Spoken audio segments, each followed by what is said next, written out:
मग आता हॉस्पिटॅलिटी क्षेत्रामध्ये आहे, रिअल इस्टेटमध्ये आहे, ॲग्रोमध्ये आहे. तुम्ही एवढे सारे बिझनेस कसे मॅनेज करता? आणि जेव्हा मी बिझनेसमध्ये आलो तेव्हा मला कळलं की यार बिझनेस इज केवढं क्रिएटिव्ह पण आहे. ॲट द सेम टाईम याच्यामध्ये प्रत्येक वेळी काही ना काहीतरी नवीन नवीन चॅलेंजेस येतात. रिअल इस्टेट क्षेत्रामध्ये कळलं की एक आपण कोकण म्हणतो, पण कोकण पण 2 भागामध्ये विभागला गेलं. पण होतं काय, आत्ता पण जर कोकणामध्ये माणसं येतात, ओके, स्पेशली सिंधुदुर्ग जिल्ह्यामध्ये, तर ती राहतात कुठे? मालवण, तारकर्ली, देवबाग. 2 दिवस ते मालवण, तारकर्ली, देवबागमधली जी प्रसिद्ध ठिकाणं आहेत, सिंधुदुर्ग किल्ला म्हणा, आता ते प्रसिद्ध आहे ते वॉटर स्पोर्ट्ससाठी. तर कॉन्टेंट क्रिएशनमधून किती पैसे कमवले जाऊ शकतात? ओके, कारण मी ट्रॅव्हल इन्फ्लुएन्सर होतो आणि माझं क्षेत्र खूप मर्यादित ठेवलेलं आहे मी, की बाबा आपल्याला कोकणवरतीच फोकस करायचा. जर तुम्ही बघितलात की आता शार्क टँक इंडियामध्ये फ्लाइंग बिस्ट पण स्वतःचा ब्रँड घेऊन आलेला. बरोबर. ओके, तर त्याने पण स्वतःचा बिझनेस टाकला. ओके, ब्रँड्स प्रमोशन तुम्हाला वेट करायला लागतं ना, की कधी ब्रँड्स म्हणून तुम्हाला पैसे मिळाल. एखाद्या महिन्यामध्ये येतील, पण दुसऱ्या महिन्यात नाही आले तर काय करणार? की जागा विकतो आणि परप्रांतीय जागा घेतात. परप्रांतीय ना प्लॉट कधी विकत घेत नाहीत. रत्नागिरी आणि सिंधुदुर्ग जिल्हा हे majorly as a second home म्हणून प्रमोट होतं. ओके, जर या मराठी डेव्हलपरना जर आज आपण सपोर्ट नाही केलं तर उद्या हे देशोधडीला लागणार आहेत. कोणते बिझनेस आज कोकणी माणसाकडे आहेत आणि कोणते बिझनेस आज कोकणी माणसाच्या हातातून निघून गेले? कोणतरी एक रील बनवणार, कोणतरी एक व्हिडिओ बनवणार आणि कोकणात काढला, एखादा पॉलिटिशियन काहीतरी स्टेटमेंट करणार आणि ते लोक घेऊन बसणार. की तो नेपाळी का येतात कोकणामध्ये आणि ते घेणं का गरजेचं आहे? मोहर टिकत नाही आहे. आज यावर्षी आंब्याचं उत्पादन कितीतरी कमी आहे. हो, जवळजवळ 30% वरती आलं आहे. मुंबई ते गोवा अंतर 500 किलोमीटर आहे. म्हणजे आपण किती तासात गेलो पाहिजे? 5 तासात गेलो पाहिजे. आज 14 वर्ष आपला रस्ता तसाच आहे.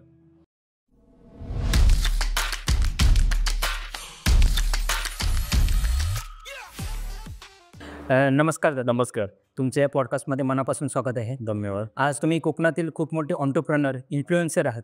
तर तुमच्या या प्रवासाची सुरुवात कशी झाली? सो प्रवासाची सुरुवात याचा एंटरप्रेन्योर म्हणूनच झाली. ओके, सो मी पण तुमच्यासारखाच आता तुम्ही इकडे मीडियाचा सेटअप बघतोय तुमचा.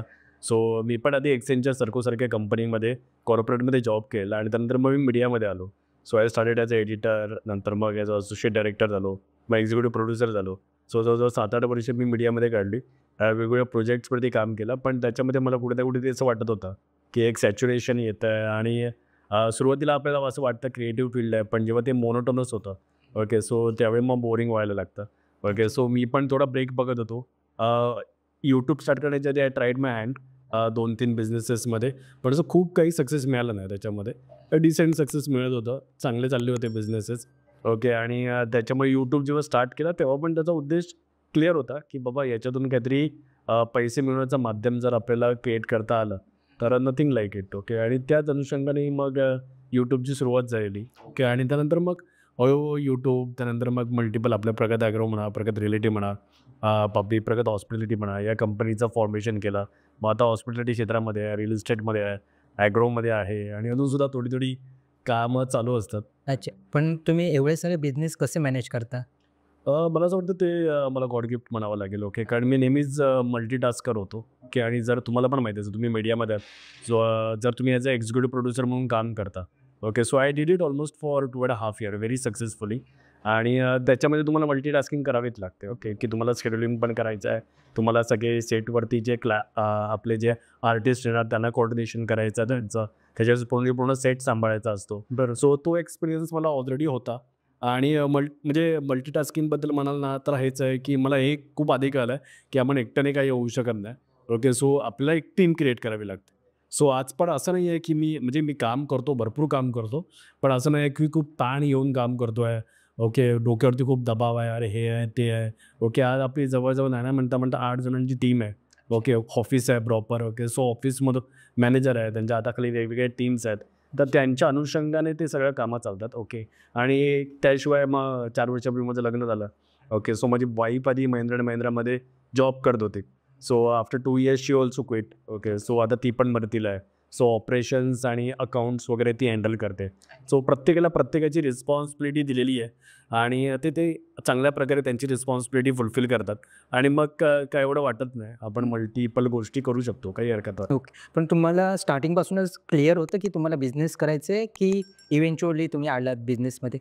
हो नाही, स्टार्टिंगपासून नाही. जेव्हा मी लहानाचा मोठा होतो तेव्हा तर आपल्यासमोर म्हणजे प्रोफेशन्स चॉईसेस फिक्स होते. इंजिनियर बना, डॉक्टर बना, नाहीतर CA किंवा CS बना. ओके, सो मला असं वाटतं इनिशियल जो पिरियड होता माझा तो खूप कन्फ्युजिंगचा गेला. कारण मला ॲक्च्युली कळत होतं की माझी जी पर्सनॅलिटी आहे, ओके, की बाबा मला नवीन-नवीन गोष्टी करायला आवडतं.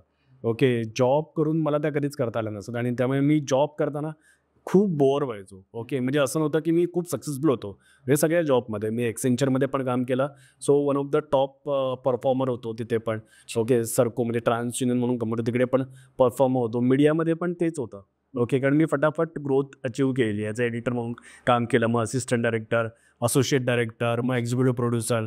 ओके, पण हे सगळं करताना मला ते नेहमी जाणवत राहिलं, यार मला प्रत्येक वेळी ना म्हणजे काही महिने झाले की मला बोर होतं.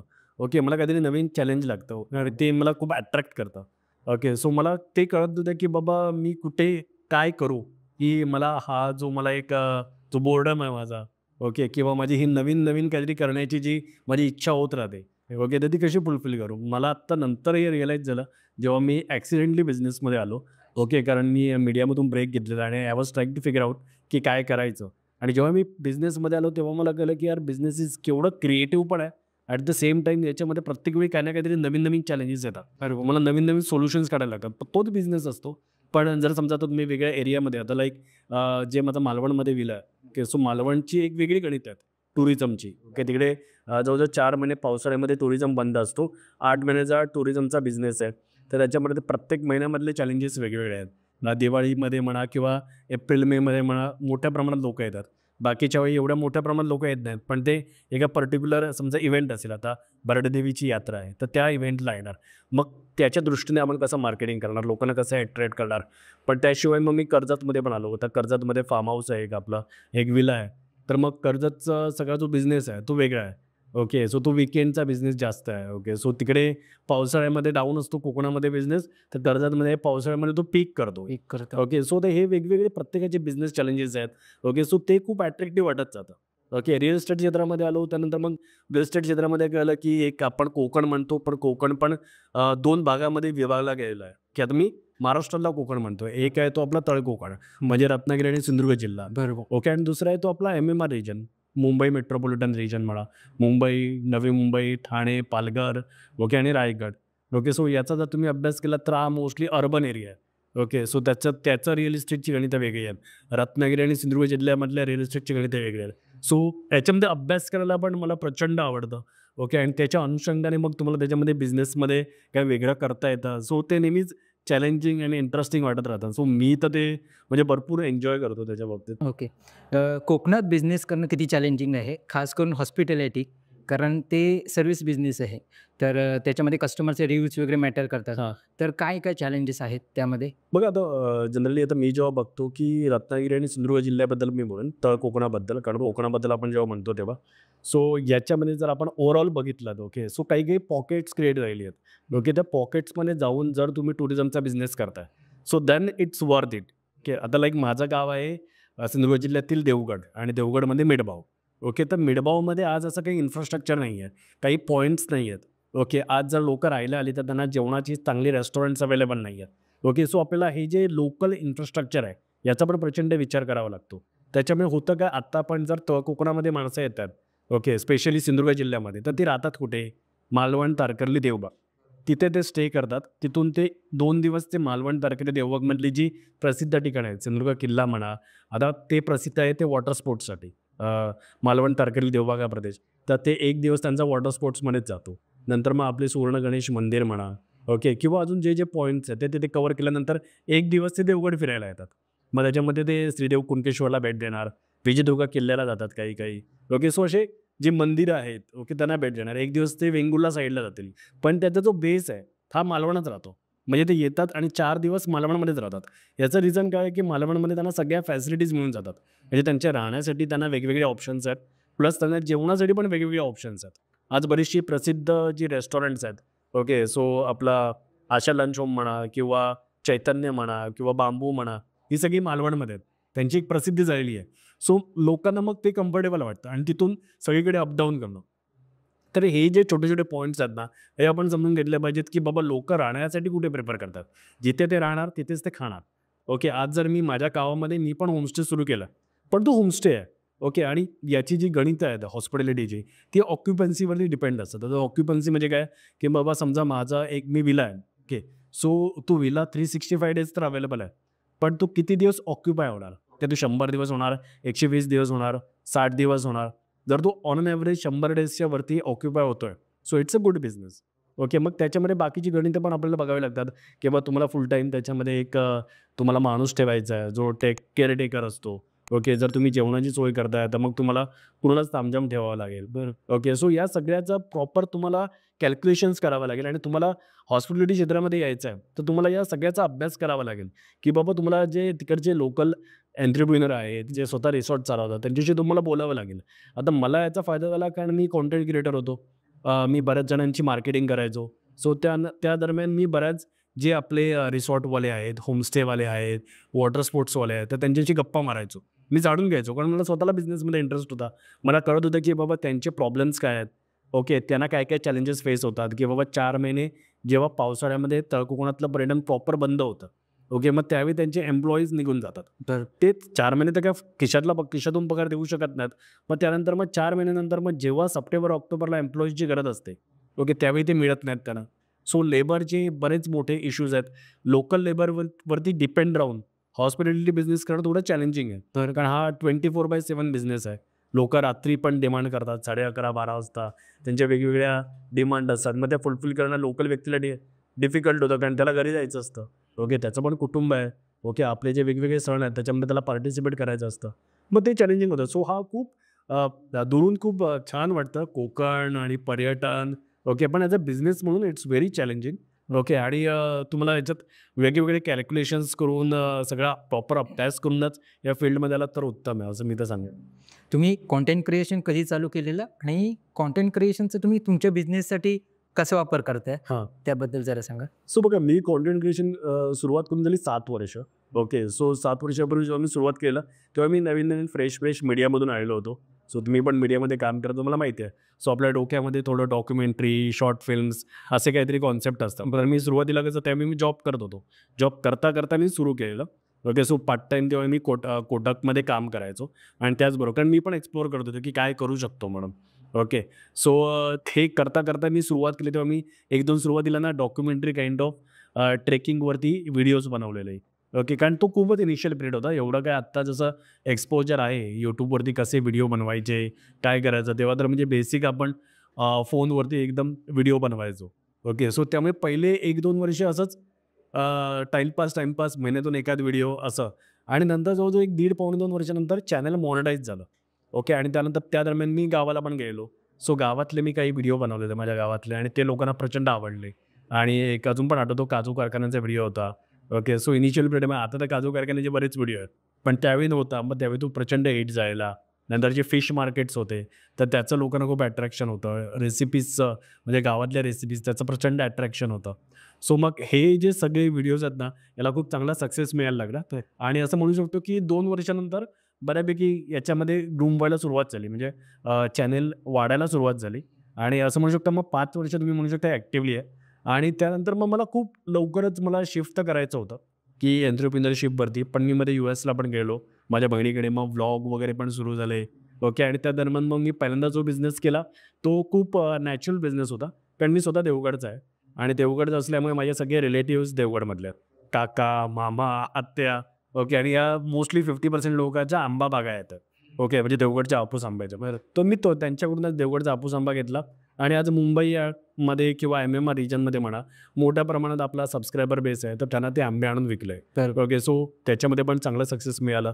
ओके, सो तशी सुरुवात झाली आणि याच्यामध्ये तुम्ही म्हणाला की मार्केटिंग कशी करायची, तर जेव्हा सुरुवातीला गेलं तेव्हा आपण YouTubeवरती लाँग व्हिडिओ बनवलेले. कारण लोकांनी आतापर्यंत देवगडच्या बागेमध्ये जाऊ आंबा कसा काढला जातो, तोडणी कशी केली जाते, तो पिकवतात कसा, ओके, तो नॅचरल पद्धतीने कसा पिकवतात किंवा त्याच्यामध्ये काही बाकीच्या गोष्टी पण मिक्स केल्या जातात का? सो याच्याबद्दल एकदम डिटेल नॉलेजेबल व्हिडिओ बनवलेले आणि ते लोकांना प्रचंड आवडले आणि त्याच्यावरून त्यांनी आंब्याच्या ऑर्डर दिल्या. तर ओके, सो तशी म्हणजे त्या ॲग्रोच्या बिझनेसची सुरुवात झाली.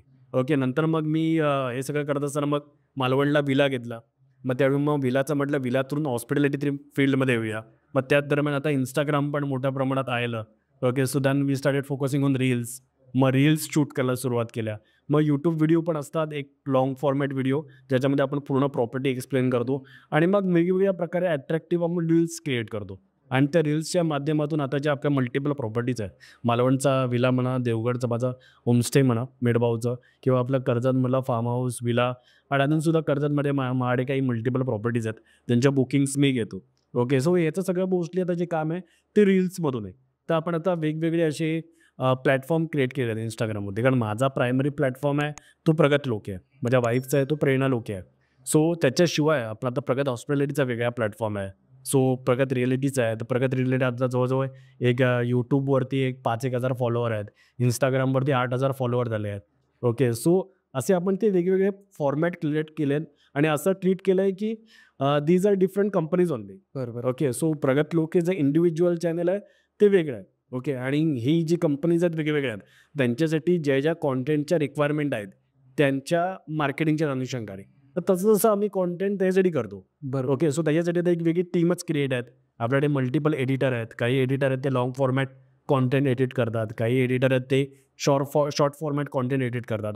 आपल्याकडे कॉलिंगची टीम आहे. ओके, सो कॉलिंगची टीम आहे ती एक हॉस्पिटॅलिटीची टीम आहे, एक रिअल इस्टेटची टीम आहे, आणि ॲग्रोसाठी आपल्याला अजून एक काहीतरी वेगळी टीम, पण ते सिजनल असतं, मग ती टीम आपण इकडे वापरतो. ओके, सो अशा प्रकारे मल्टीटास्किंग करून आपण त्याच्यामध्ये काम करतो आणि प्रत्येक फील्डला वेगवेगळ्या प्रकारे रील्स बनवावे लागतात. बरोबर. ओके, ॲग्रोच्या रील्स वेगळ्या असतात, हॉस्पिटॅलिटीच्या वेगळ्या असतात, रिअल इस्टेटच्या वेगळ्या असतात. तुम्हाला ट्रेंड पण बघावे लागतात की काय ट्रेंड चालला आहे आणि कशा प्रकारे तुम्ही वेगवेगळ्या प्रकारे करू शकता. सो त्या अनुषंगाने आपण त्याचं कॉन्टेंट क्रिएशन करतो. बरोबर. कंटेंट क्रिएशनचा हा एक फायदा होतो, की एक आपलं नेटवर्क तयार होतं Yes. आणि त्यांच्यासोबत आपलं एक कनेक्शन बनलेलं असतं. प्लस ट्रस्ट फॅक्टर असतो. त्यामुळे लोकं आपल्याकडून घेणं प्रिफर करतात. यस. पण आता खूप लोकं कंटेंट क्रिएशनमध्ये उतरत आहेत. खूप सारे इन्फ्लुएन्सर्स झालेत. आता कोकणात पण खूप सारे व्लॉगर्स आहेत. हां. खूप सारे व्हिडिओज बनवत आहेत. तर कंटेंट क्रिएशनमधून किती पैसे कमवले जाऊ शकतात? तुम्हाला काय वाटतं? म्हणजे YouTubeमधून, Instagram असेल याच्यातून? कारण कसं आहे, सुरुवातीला बघताना ते असं वाटतंय, की ह्याच्यात खूप पैसे आहे किंवा सगळेजण करतात, आपण पण केलं पाहिजे. नंतर जेवढी ॲक्च्युअली करतो तेवढी आपल्याला कळतं की यातून काय रिॲलिटी आहे. तर तुम्ही जरा गाईड केलं तर बरं होईल. येस, बघा आता मी जेव्हा 7 वर्षापूर्वी सुरू केलं ना, सो त्यावेळी एक 2-3 त्यावेळी कॉन्टेंट क्रिएटर होते कोकणामधून. अब 4-5 म्हणूया. ओके, सो ते कॉन्टेंट क्रिएटर आज मी जेव्हा बघतो की त्यानंतरची जी फेज होती, okay, by that time I cross 100K, तेव्हा मी एक व्हिडिओ पण बनवलेला, how much money you can earn from YouTube AdSense. Okay, so त्यावेळी मग बऱ्याच जणांनी तो व्हिडिओ बघितला, बरेच लोक इन्स्पायर्ड झाले, तर त्यांची यूट्यूब चॅनल सुरुवात केली. सो आता बघा प्रामुख्याने ना, आता म्हणजे मी क्लिअरली सांगतो की कोणकोणत्या मार्गाने तुम्ही ॲज अ कॉन्टेंट क्रिएटर म्हणून पैसे कमवू शकता. ओके, सो मोठा that is only 3 ways. Okay, एक आहे की ॲडसेन्स. ओके, म्हणजे तुम्ही जे यूट्यूब चॅनलवरती, फेसबुक चॅनलवरती व्हिडिओ टाकता, ओके, तर त्याच्यामध्ये जो ॲड त्याच्यामध्ये रन होता, तर त्याचा ॲड रेव्हेन्यू तुमच्याबरोबर शेअर केला जातो. बरोबर. ओके, तो 50-55% असतो आणि तो फ्लक्च्युएटिंग असतो आणि सुरुवातीला तो खूप चांगला मिळायचा. ओके, जेव्हा मी कॉन्टेंट क्रिएशन सुरुवात केली तेव्हा यूट्यूबला ॲडसेन्स म्हणून डिसेंट इन्कम होतं. फेसबुक ॲडसेन्समधून पण तुम्हाला पैसे मिळतात. ओके, सो त्याच्यातून एक डिसेंट पैसे मिळायचे. पण जसं आत्ता कसं झालं आहे की पहिल्यांदा जी यूट्यूब आणि फेसबुकची जी स्ट्रॅटेजी होती, ओके, तर ती क्रिएटर बेस होती. म्हणजे जर तुम्ही एखाद्या क्रिएटरला फॉलो करताय तर त्याला त्याचे जे व्हिडिओज आहेत ते तुम्हाला रेकमेंड केले जायचे. पण आता यूट्यूब, फेसबुक, Instagram याने त्याची स्ट्रॅटेजी किंवा अल्गोरिदम म्हणतात त्याला, तो चेंज केला. सो तो आता इंटरेस्ट बेस्ड झालेला आहे. ओके, म्हणजे तुम्हाला ॲज अ कस्टमर किंवा तुम्ही त्याचा व्ह्युअर म्हणून तुम्हाला कशात इंटरेस्ट आहे त्याचे तुम्हाला व्हिडिओज दाखवले जातात. तुम्ही जस्ट बिकॉज एखादा कॉन्टेंट क्रिएटरला फॉलो केला आहे, सबस्क्राईब केला आहे म्हणून तुम्हाला त्याचे व्हिडिओ येणार नाहीत. तुम्हाला त्यावेळी तुमचा इंटरेस्ट काय आहे, बाबा तुम्ही घर शोधताय तर तुम्हाला रिअल इस्टेट रिलेटेड व्हिडिओ दाखवणार. ओके, तुम्ही म्हणताय की अरे मला आता ना काश्मीरला फिरायला जायचं, तर ते काश्मीर रिलेटेड सर्च केलं तर की तुम्हाला सगळे काश्मीर रिलेटेड व्हिडिओ येणार. तर ते तुम्ही बऱ्याच जणांनी ऑब्झर्व केलं असेल. सो हे फील्ड एवढं ड्रॅमॅटिकली चेंज होत राहतं. सो त्याच्यामुळे एक ॲडसेन्स होतं, तो एक इन्कम सोर्स होता. तर त्याच्यातूून लोकं पैसे कमवायचे आणि त्याच्यातून मी पण पैसे कमवले. पण त्यानंतर मग व्हेरी अर्ली ऑन सगळ्यांना रिअलाईज झालं की बाबा हे सस्टेनेबल नाही आहे. ओके, सो त्यानंतर मग बरेचसे ब्रँड्स अप्रोच करायला लागले. सो तुम्ही बघितलं असेल बरेचसे जे कॉन्टेंट क्रिएटर आहेत ते आपलं मेकअपचे ब्रँड प्रमोट करायचे. मेल कॉन्टेंट क्रिएटर आहेत ते पण आपले शेविंग क्रीम म्हणा, केसांचं ऑइल म्हणा, केसांमध्ये वेगवेगळे शॅम्पू म्हणा, याच्यामध्ये वेगवेगळ्या ब्रँडच्या ॲड्स सगळे कॉन्टेंट क्रिएटर करायला लागले. ओके, सो ते सगळं चालू होतं. ओके, सो ते मी पण केलं आहे त्यावेळी. पण त्याचवेळी मला असं कळलं की जे माझं नॅचरल फील्ड आहे, ओके, की ते आहे रिसॉर्ट्स. ओके, कारण मी ट्रॅव्हल इन्फ्लुएन्सर होतो आणि माझं क्षेत्र खूप मर्यादित ठेवलेलं आहे मी, की बाबा आपल्याला कोकणवरतीच फोकस करायचं आहे.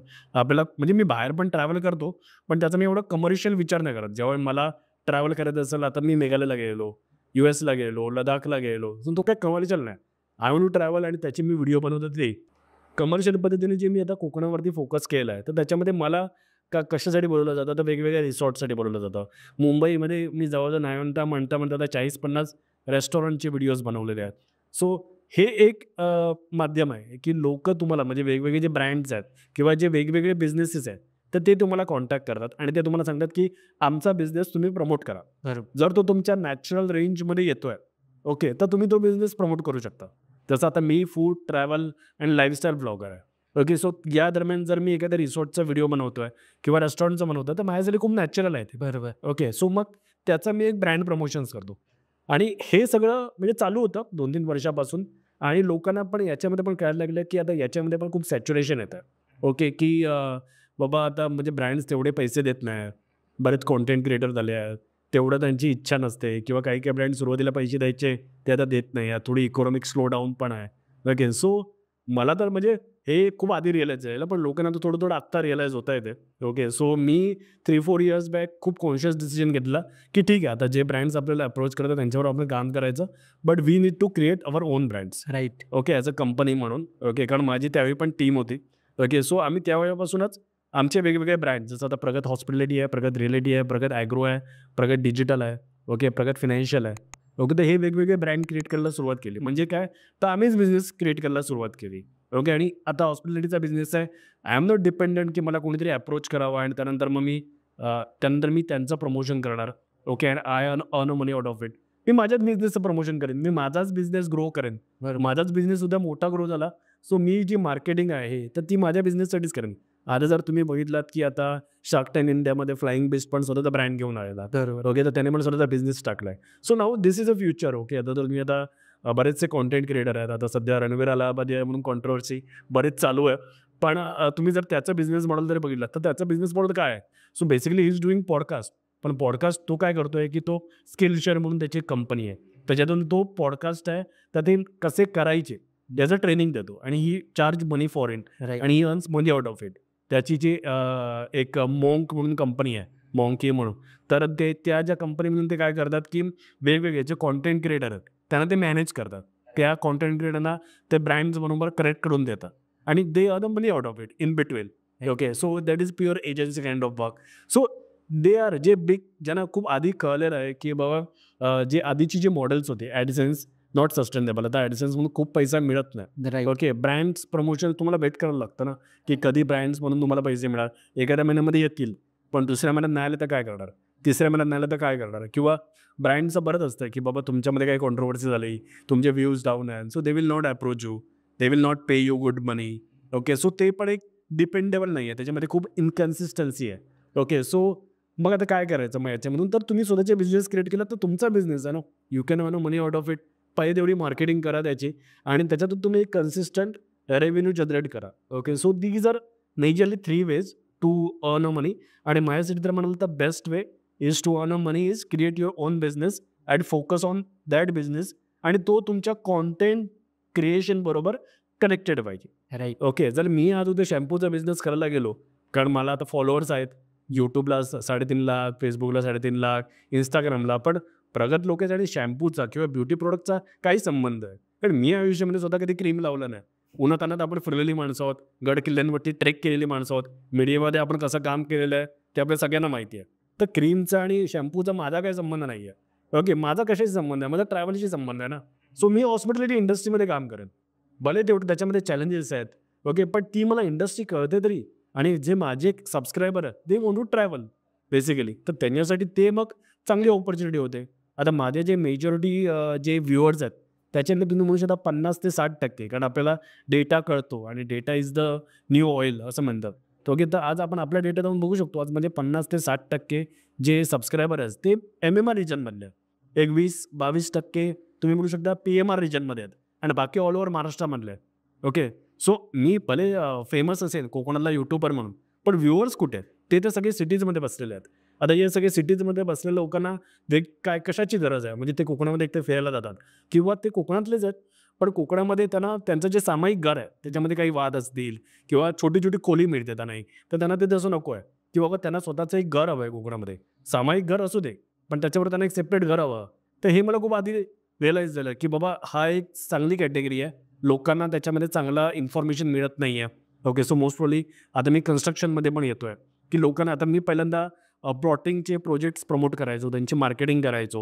ओके, बट ते करता करता मला रिअलाईज झालं की त्यांना जागा घेण्यामध्ये तर इंटरेस्ट आहे घर बांधण्यासाठी. ओके, कारण जनरली हे खूप मिसकन्सेप्शन आहेत लोकांचे की जागा विकतो आणि परप्रांतीय जागा घेतात. परप्रांतीय ना प्लॉट कधी विकत घेत नाहीत. ओके, सो ते कुठची जागा घेतात, ते एकर्समध्ये जागा विकत घेतात.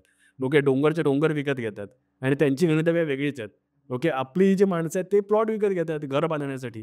तर त्याच्यासाठी आपण जर त्याचं मार्केटिंग करतोय तर आपण आपल्याच लोकांना हेल्प करतोय. ओके, सो माझा तर फोकस त्याच्यावरतीच राहिला आहे, मेजरली प्लॉटिंगवरती, की जी मुंबई पुण्यामधली जी आपली कोकणी माणसं आहेत. ओके, त्यांना जेव्हा कोकणामध्ये त्यांचं आणि जनरली गावाच्या बाजूलाच जर एखादा प्लॉटिंगचा प्रोजेक्ट त्यांना, तर तिथेच हे लोक प्लॉट घेतात, पण त्यांना घर बांधण्यासाठी पण चांगला कॉन्ट्रॅक्टर मिळत नाही आहे. सो मग आधी मी प्लॉटची मार्केटिंग करत होतो. त्यानंतर मग आता त्यांना कळलं की बाबा हे असं पण आहे, त्यांना हे चॅलेंज येतं की त्यांना चांगले कॉन्ट्रॅक्टर मिळत नाही आहेत. सो त्यांना मग यार कन्स्ट्रक्शनमध्ये पण आपण उतरला पाहिजे. मग त्याच्यामध्ये पण आता मी टीम क्रिएट करतोय पूर्णपणे सिंधुदुर्ग जिल्ह्यामध्ये. म्हणजे झाले आता ऑलमोस्ट. तर मग ते सुरू करायचं आहे. सो तुमचा जो एक बेस आहे, तुम्ही ज्या रिलेटेड कॉन्टेंट बनवताय, ओके, त्याच्या अनुषंगानेच तुम्ही जर तुमचे बिझनेस प्लॅन केले, डेव्हलप केले, सो मग ते तुम्ही खूप छान प्रकारे करू शकता. मग तुम्ही ते एक लक्षात ठेवलं पाहिजे नक्कीच. तुमचा बिझनेस आहे आणि तुम्ही सोशल मीडियावरती आहात. तर तुम्ही तुमचा बिझनेस सोशल मीडियावरती प्रमोट करू शकता. हां. त्याबद्दल माहिती सांगू शकता. ओके. प्लस त्याचे जसे फायदे आहेत, तसे त्याचे तोटे पण आहे. कधी-कधी निगेटिव्ह मार्केटिंग होतं. येस. जसं रणवीर अलाहाबादी याचं झालं. Yes, yes. त्याचं म्हणजे पर्सनॅलिटीला इफेक्ट झाला ना, की त्याच्या ब्रँडवरती इफेक्ट होतो त्याचा. आता जसं तुम्ही पण करताय रिअल इस्टेटचं. हां. ते जे तुम्ही प्लॉटिंगचं मार्केटिंग करायचा, तिथे थोडं निगेटिव्ह कमेंट्स पण यायचे. ट्रोलिंग पण झालं त्याचं. Yes, yes. ओके. तर मग याबद्दल काय सांगाल? आणि ट्रोलिंगकडे तुम्ही कसं बघता? ज्यावेळी तुम्ही ते रिफायनरीचा पण विषय निघालेला, त्यावेळी पण ट्रोलिंग झालेलं किंवा आता जे रिअल इस्टेटचं जसं तुम्ही म्हणालात, की कोकण विकायला काढलंय वगैरे, तर असं पण होतं. तर याकडे कसं बघताय? सो बघा, याच्यामध्ये मेन तर आहे की बाबा तुमचा कॉन्शियस क्लिअर पाहिजे आणि तुम्हाला माहिती पाहिजे की तुम्ही काय करताय ते. माझ्या माइंडमध्ये तर मी क्लिअर आहे ना, मी काय करतोय ते. ओके, कारण आज कसं आहे की बघा, रत्नागिरी आणि सिंधुदुर्ग जिल्हा हे majorly as a second home म्हणून प्रमोट होतं आणि याच्यामध्ये जे लोक पण घरासाठी जागा घेत आहेत ना, हे कुठून बाहेरून येत नाही आहे. ओके, तुम्हाला नाही दिसणार की परप्रांतीय येऊन ना घरासाठी जागा घेतात. जसं मी तुम्हाला परत परत सांगतोय की जागा घेतल्यात आणि कुठे घेतल्यात ना, तर मी या प्रोफेशनमध्ये येण्याच्या आधी डोंगरचे डोंगर विकून झाले आणि सगळ्यांना माहिती आहेत की त्यांनी कुठे कुठे लोकांनी जागा घेऊन ठेवलेल्या आहेत आणि ते कोणकोणत्या स्टेटमधून आलेली लोकं आहेत वगैरे. सो तो एक वेगळाच सब्जेक्ट आहे. माझं कार्यक्षेत्र मी कसं म्हटलं की मी क्लिअर आहे. ओके, माझा सबस्क्रायबर बेस काय आहे? माझा सबस्क्रायबर्स, मी मराठीमधून व्लॉगिंग करतो. मी मराठीमधून व्हिडिओ बनवतो. माझे व्हिडिओ बघतात कोण? मराठी माणसं. आणि रत्नागिरी आणि सिंधुदुर्ग जिल्ह्यामध्ये त्यांना घर हवं आहे. ओके, तर मी काय फक्त करतोय प्लॉटिंगमधले म्हणजे जे पण आत्तापर्यंत मी जे पण डेव्हलपरबरोबर काम केलेलं आहे. ओके, राणे कोण आहेत? Marathi developer. Okay, Tendulkar Marathi developer, Sawant Marathi developer, Gaonkar Marathi developer, Kshirsagar Marathi developer. Okay, Sasmit Marathi developer परत एकदा. ओके, राऊत म्हणून आहेत ते मराठी डेव्हलपर. आता मी कोकणातल्याच मराठी डेव्हलपर बरोबर काम करतोय. ओके, जर या मराठी डेव्हलपरना जर आज आपण सपोर्ट नाही केलं तर उद्या हे देशोधडीला लागणार आहेत आणि कुठचे तरी बाहेरची लोक येणार आणि तो रिअल इस्टेटचा जो बिझनेस आहे तर ते पण ते कॅप्चर करणार आहेत. लोकांना हेच कळत नाहीये की दीज आर द इंडस्ट्रीज.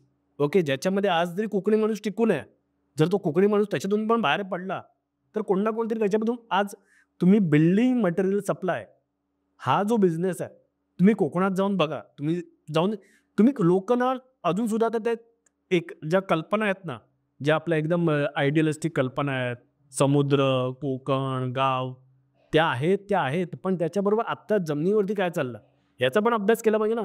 कोणते बिझनेस आज कोकणी माणसाकडे आहेत आणि कोणते बिझनेस आज कोकणी माणसाच्या हातातून निघून गेलेत.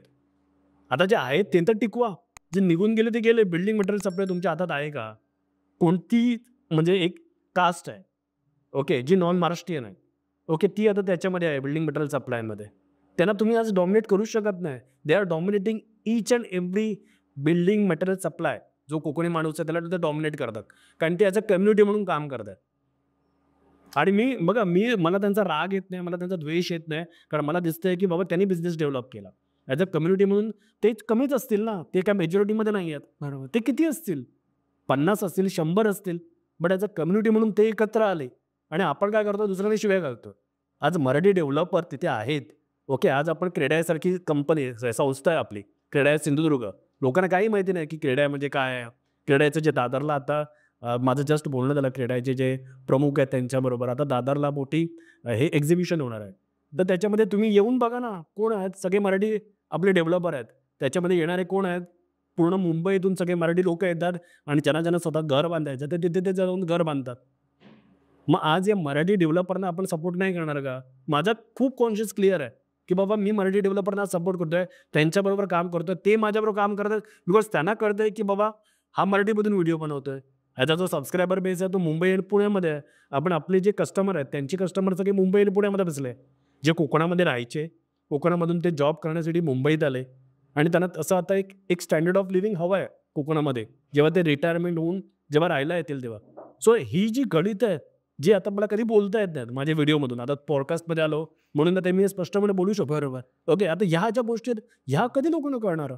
ओके, वेड्यासारखं कोणतरी म्हणजे मी असं नाही म्हणत आहे, कोणतरी एक रील बनवणार, कोणतरी एक व्हिडिओ बनवणार आणि कोकणक्याला काढला, एखादा पॉलिटिशियन काहीतरी स्टेटमेंट करणार आणि ते लोकं घेऊन बसणार. तर तो शुद्ध मूर्खपणा आहे, माझ्या मते तरी. ओके, तुम्ही त्याचा अभ्यास तर करा, ते इंडस्ट्रीमध्ये काय चाललंय. तुमच्या हातातून बिझनेस नुसतंच चाललंय, तुम्ही राहणार काय मग? ज्या दिवशी तुमच्यातून बिझनेस जाणार सगळे कोकणातले, आता तुम्ही कुडाळला जा, तुम्ही खडचवलीला जा, देवगडमध्ये जा, कुणाच्या हातात बिझनेसेस आहे? ज्याच्या हातात बिझनेसेस आहेत, ओके, तोच कोकणावरती सत्ता करू शकतो, बरोबर. गाजू शकतो. आपण फक्त माता भडकून, शिव्या देऊन, भांडणं करून काहीही होणार नाहीये. शेवटी पैशाची ताकद आहे, ती पैशाची ताकद आहे आणि त्याच्यामुळे ही जी वित्त म्हणजे किंवा जो पैसा आहे, ती ताकद कोकणी माणसाच्या हातामध्ये येणं आवश्यक आहे. आज जे आपले कोकणी डेव्हलपर आहेत, त्यांच्या हातामध्ये जर त्यांनी उद्या ग्रो केलं, जर ते एकत्र आले, जर त्यांनी काहीतरी क्रिएट केलं, तर उद्या मे बी जे बिझनेसेस आज आपल्या हातातून गेले आहेत, जे दिसत आहेत, ते आपल्याकडे नाही आहेत, ते पण आपण परत कॅप्चर करू शकू इन फ्युचरमध्ये. आणि मराठी आज मी जनरली 100% लोकांबरोबर जे काम करतो कोकणामध्ये, ते सगळे मराठी आहेत. नॉन ख्रिश्चन लोकांमध्ये मी काम करत नाही. पण माझा कॉन्शियस क्लिअर आहे. पण हे मी त्या कमेंटमध्ये जाऊन एक्सप्लेन नाही करू शकत. बरोबर. ओके, हे मी जाऊन माझ्या प्रत्येक व्हिडिओमध्ये मी सांगू शकत नाही. ओके, कारण माझ्या चॅनलमध्ये एक अल्गोरिदम असतो, तुम्हाला पण माहिती आहे. बरोबर. ओके, तर मी ट्रॅव्हल आणि फूड रिलेटेड बनवतोय. ओके, तर त्याच्यामुळे आता मी नवीन चॅनल स्टार्ट केला, प्रगत लोके टॉक्स म्हणून. तर त्याच्यावरती आता मी नेपाळ्यांचा मुद्दा आहे, तो व्हिडिओ बनवला. आज ज्याला जवळजवळ 15,000 व्ह्यू आहेत. याच्यावरती यूट्यूबवरती, फेसबुकवरती जवळजवळ अजून एक 20,000 व्ह्यू आहे. तिथे मी प्रॉपरली तो नेपाळी का येतात कोकणामध्ये आणि ते घेणं का गरजेचं आहे आणि ती गरज काय आहे. ओके, कारण शेवटी बघा बिझनेस आपल्या हातात असणं आवश्यक आहे. आंबा बिझनेस, आंबा बागायतदार जोपर्यंत आपण आहोत तोपर्यंत आपण राजा आहोत. ज्या दिवशी आपण आंबा बागायतदार राहणार नाही ना, त्या दिवशी प्रॉब्लेम. नेपाळी येत आहेत, ते येत आहेत, काम करत आहेत आणि जात आहेत. त्याच्याबद्दल आपल्याला काही प्रॉब्लेम नसता का नाही. They are just labour. जो चीप लेबर आहे तो आपल्याला मिळतोय, तो आपल्या बागायतदारांना गरज आहे. आणि आज आपले बागायतदार मोठ्या प्रमाणात अडचणीत आहे. त्याच्याबद्दल कोणाला बोलण्यात इंटरेस्ट नाही आहे. त्यांना लोकांना ऐकायचं नाही. नुसतं एक आता तुम्ही रिफायनरीचं काढलं, रिफायनरीवाले आले, बोलले, आंब्यावरती परिणाम. अरे पण आत्ता सध्या आंब्या बागायतदारांची अवस्था काय आहे? आज जेव्हा आंबा बागायतदार मोठ्या प्रमाणात फवारणी करतात, फवारणीसाठी किती खर्च येतो आणि आज त्याचा मोहर टिकत नाही आहे. आज यावर्षी आंब्याचं उत्पादन कितीतरी कमी आहे. हो. जवळजवळ 30% वरती आलाय. याच्यावरती कोणी रिसर्च करायला बघत नाहीये. आज फवारणीसाठी जी औषधं वापरली जातात, ती आंब्यासाठी स्पेसिफिक औषधं आहेत का? कधी आपलं कोकणी माणसं याच्यात कोकणी मुलं याच्यामध्ये पडणार आणि याचा अभ्यास करणार?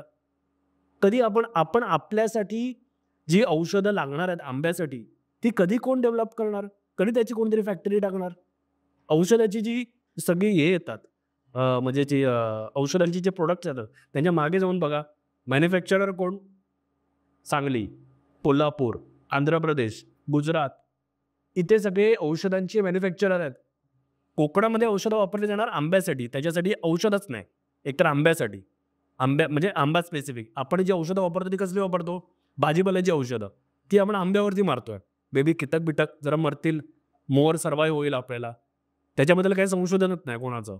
ओके, त्याच्याबद्दल आपण बिझनेस नाही करत आहोत. तर आपण आपल्या कंपनीज नाही खोलत आहोत. एवढा मोठा टर्नओव्हर आहे. तुम्ही म्हणजे असं आपल्याला फक्त आंबा, आंबा, आंबा वाटत राहतो.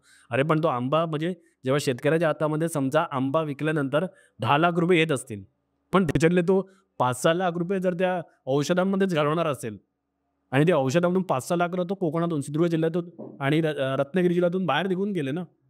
ते तर कुठेतरी ज्यांनी औषधं विकली, मग ते बिझनेस कोण करणार? बरोबर.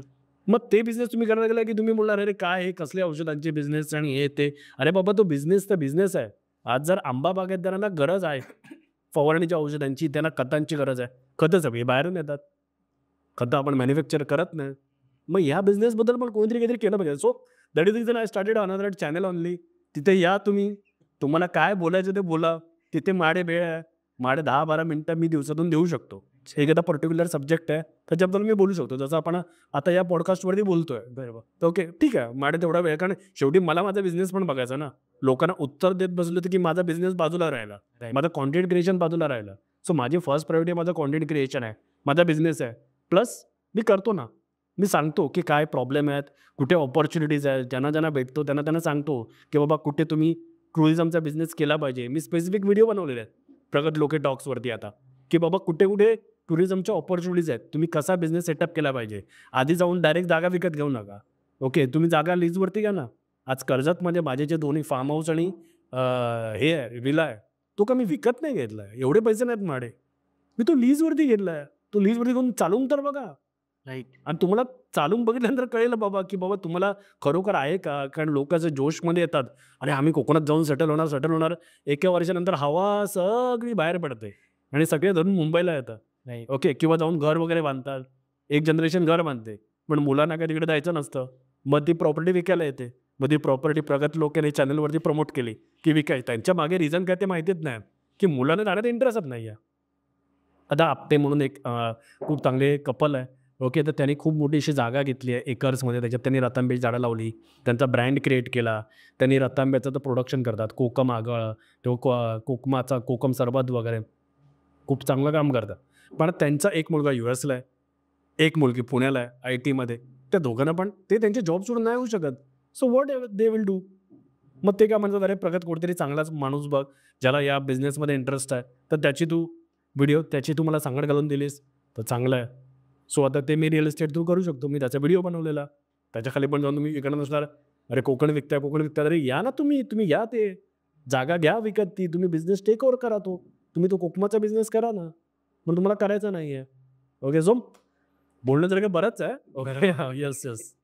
तुम्हाला काय वाटतं पण कोकणात विकासाच्या दृष्टीने कोणत्या गोष्टी झाल्या पाहिजेत प्रामुख्याने? बघा, पहिल्यांदा तर मला असं वाटतं की विकास याच्यासाठी सगळ्यात महत्त्वाची गोष्ट म्हणजे कनेक्टिव्हिटी आहे. ओके, सो आता जर आपण आपण म्हणतो डेव्हलप कंट्री आहे, तर मी US मध्ये पण 6 महिने होतो. आता लोक काय बोलत राहतात, अरे कोकणचा कॅलिफोर्निया करायचा नाही आपल्याला, कोकणच ठेवायचा आहे. अरे पण तुम्ही कॅलिफोर्नियात कधी गेलात तरी का? कॅलिफोर्निया म्हणजे काय आहे तुम्हाला माहिती तरी आहे का? उगाच काही लोक हवेत बोलत बसतात. ओके, कॅलिफोर्नियात जा तर तुम्हाला कळेल की अरे रस्ते एवढे चांगल्या क्वालिटीचे आहेत.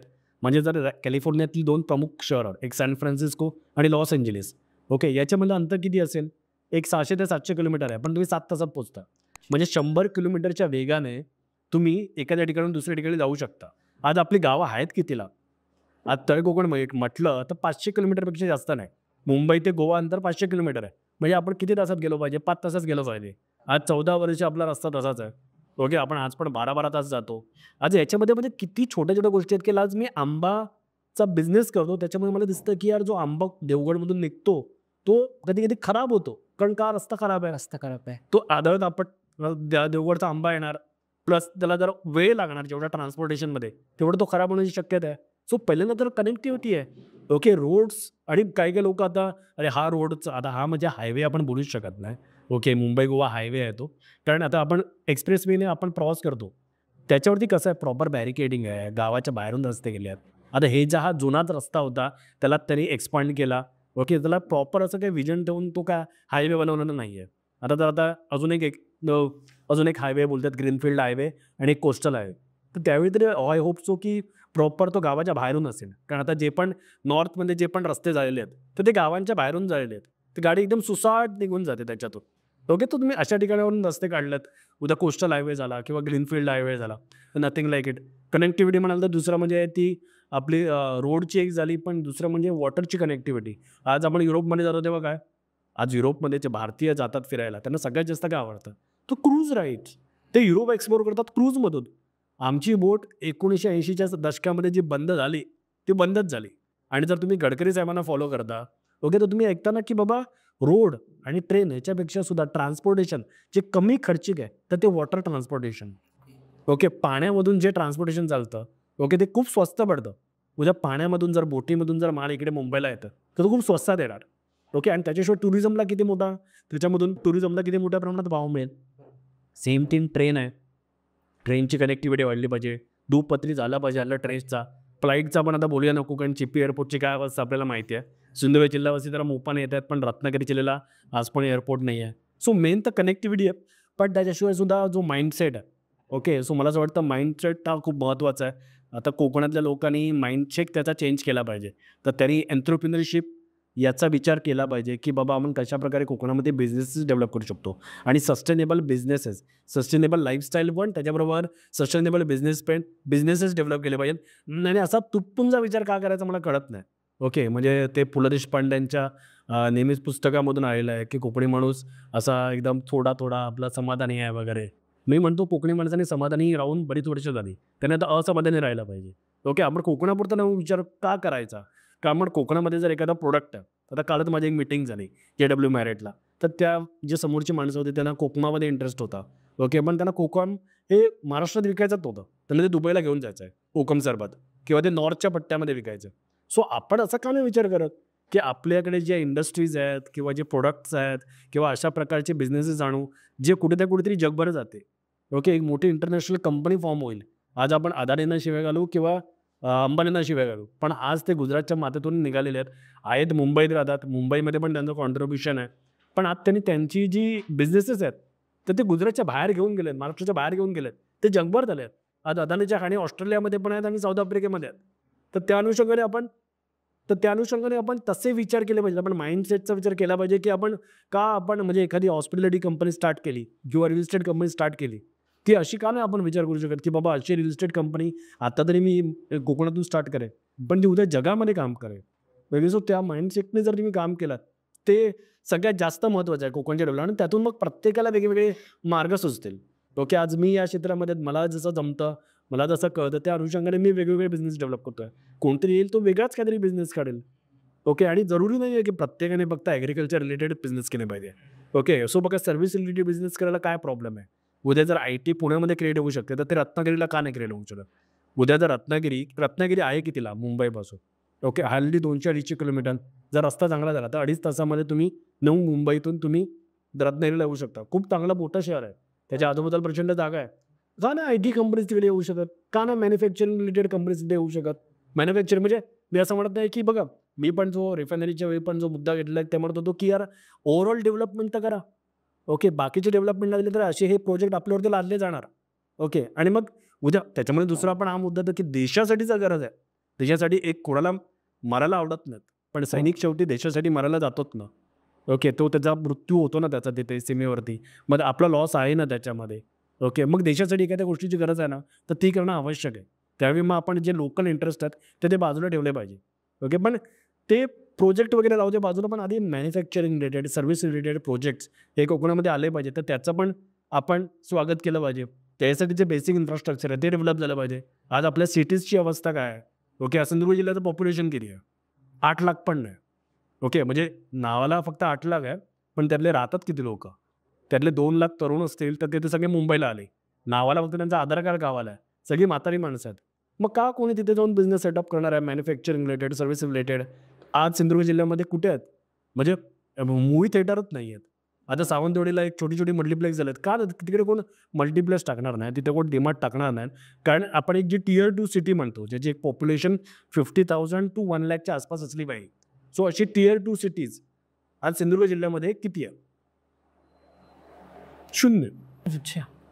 ओके, हा जो बेसिक अभ्यास आहे ना, हा जोपर्यंत कोकणी माणूस करत नाही, ओके, तोपर्यंत त्याला कळणारच नाही.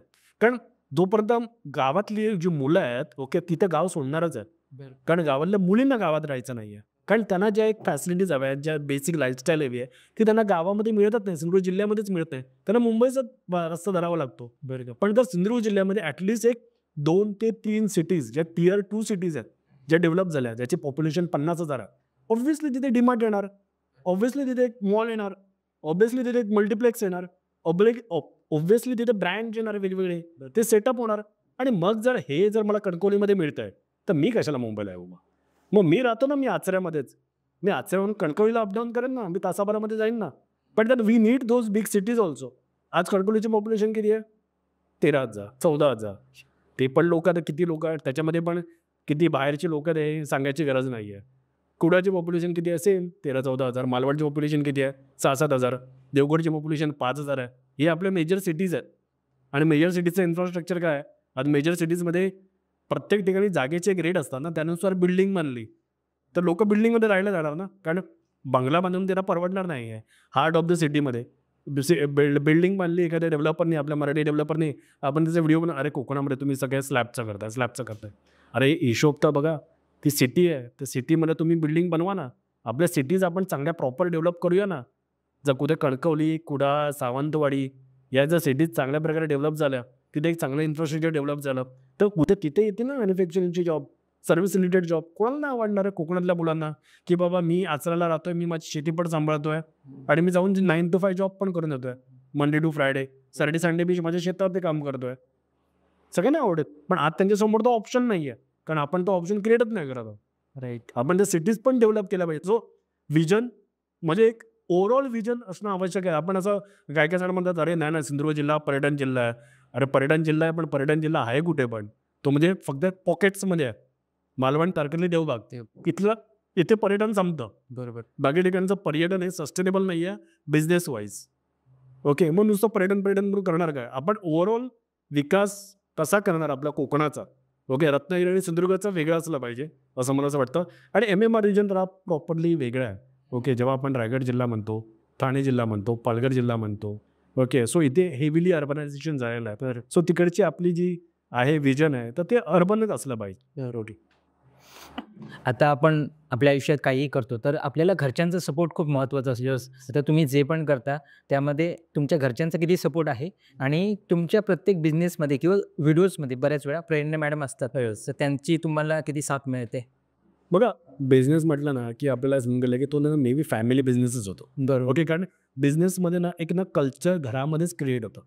ओके, आणि ते कल्चर जोपर्यंत तुमच्या घरामध्ये क्रिएट होत नाही, ओके, तोपर्यंत तुम्ही ना एक सक्सेसफुल बिझनेसमॅन बनू शकत नाही. आपल्या मराठी माणसात ना थोडं तेच होऊन जातं. आपण ना एकांगी लढत देत राहतो. ओके, पण आपल्या घरचे मग त्यांना कळत नाही की नक्की हा करतो काय आहे, याचं बरोबर चाललं आहे की नाही चाललं आहे. कारण माझी पण काय कोणती बिझनेसची बॅकग्राऊंड आहे.